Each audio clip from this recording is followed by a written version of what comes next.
আসসালামু আলাইকুম প্রিয় চাষি ভাইরা, লতি কচু চাষে আপনাদের সবাইকে জানাই স্বাগতম। আর দেখতে পাচ্ছেন আজকেও আপনাদেরকে লতির কালেকশন দেখাচ্ছি যে এক একটা গাছে কত পরিমাণে লতি হয়ে থাকে। আর এই লতিগুলো পাওয়ার জন্য মূলত আমরা যে সকল মেডিসিন কীটনাশক বড়ি ব্যবহার করে থাকি সেগুলো কিন্তু আমাদের চ্যানেলের পর্যায়ক্রমে আমরা আপলোড করে থাকি। আর আজকেও আমরা তেমনই একটি ভিডিও নিয়ে আপনাদের মাঝে চলে আসলাম। এই যে লতির কালেকশন দেখুন, প্রত্যেকটা গাছের গোড়া আপনারা লক্ষ্য করুন যে কেমন পরিমাণে লতি আছে।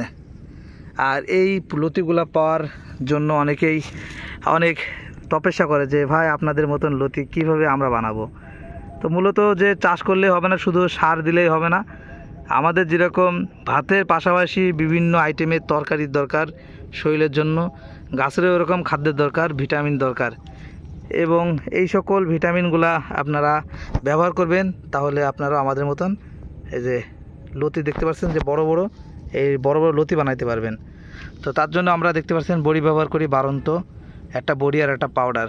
এই যে আপনারা দেখুন, এই যে আবার অনেকে দেখা যায় যে গাছের মাথা এই যে দেখুন এরকম ছোট লতি হয়ে এরকম মাথা হয়ে যাচ্ছে।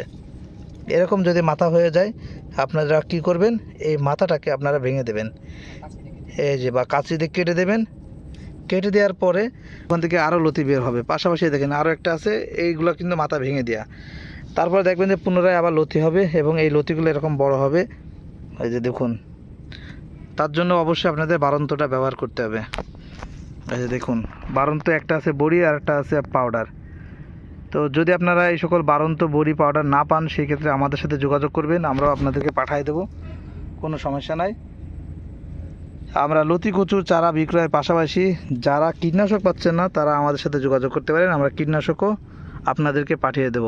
আপনার জেলাতে যদি এই কীটনাশকটা পাওয়া যায় তো যে কয় টাকা দাম নিত আমাদেরকেও আপনারা সে কয় টাকাই দিবেন। জাস্ট এক্সট্রা যে চার্জটা সেটা হলো কুরিয়ার খরচটা দেওয়া লাগবে, এই ছাড়া কিছু না। তো সবাই ভালো থাকবেন, খোদা হাফেজ।